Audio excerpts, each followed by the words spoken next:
You're listening to Scotty, the professor of the blues. Fresh off my trip from Memphis and the Mississippi Delta. I spent 3 days down at Old Miss researching their archives. And they have the biggest blues archive in the world. I'll spend a day each at the National Civil Rights Museum and the Blues Hall of Fame. All very powerful stuff. I have my own radio show. It's blues music, and I get to choose everything that's on it. It's all my choices.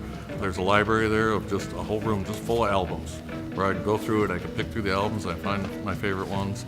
I'm like a kid in a candy store. I just get to pick and play whatever I want for 3 hours. I like rock and roll music, and then rock and roll and blues are a lot alike, and rock and roll came from the blues. And I was able to see some early blues musicians in the 80s, and I fell in love. So then when I got this opportunity to do a blues music show, and I chickened out a few years ago, and this time I called them up and I said I'd love to do it, and they trained me, and I was on the air within a month.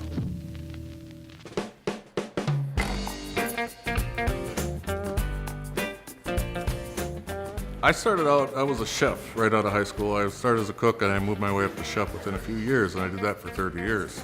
Then some physical problems came through. I had a spinal fusion surgery on my neck, so I could no longer do what I was trained to do. So I had a choice, disability or go to school and learn a new trade. I took an aptitude test and they told me I should work with seniors or kids, and something I already knew.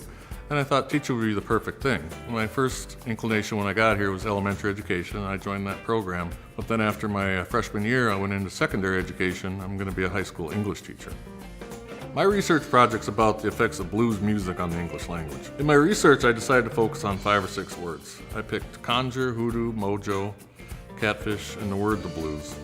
I brought the idea to Dr. White Farnham, and she helped me fine-tune it a little bit, focus it, I could say, because it was all there, just, put it in the right words. And then it was able to put it into the process in the application, and then I chose her as my mentor. Or, the most worthy subjects. When students conduct research at UW Superior, it's largely student-driven. So it's their ideas, their curiosities, the things that they're passionate about become their projects in ways that I think at a larger research university, probably someone else's agenda is driving that and not the student's own curiosity. And that's what I've appreciated about being able to mentor students in their research, because I'm learning things that, aren't necessarily coming from my interest, although it is interesting, but I'm not just scooping students into my own projects.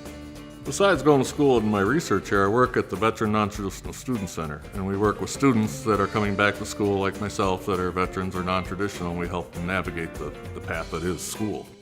I chose the University of Wisconsin-Superior because it's a smaller school, they have a great education program, and and I haven't been in school in 30 years. I wanted to have access to the professors and have a smaller class size. It's around 20 kids in a class. So that was one of the huge draws for me to come here.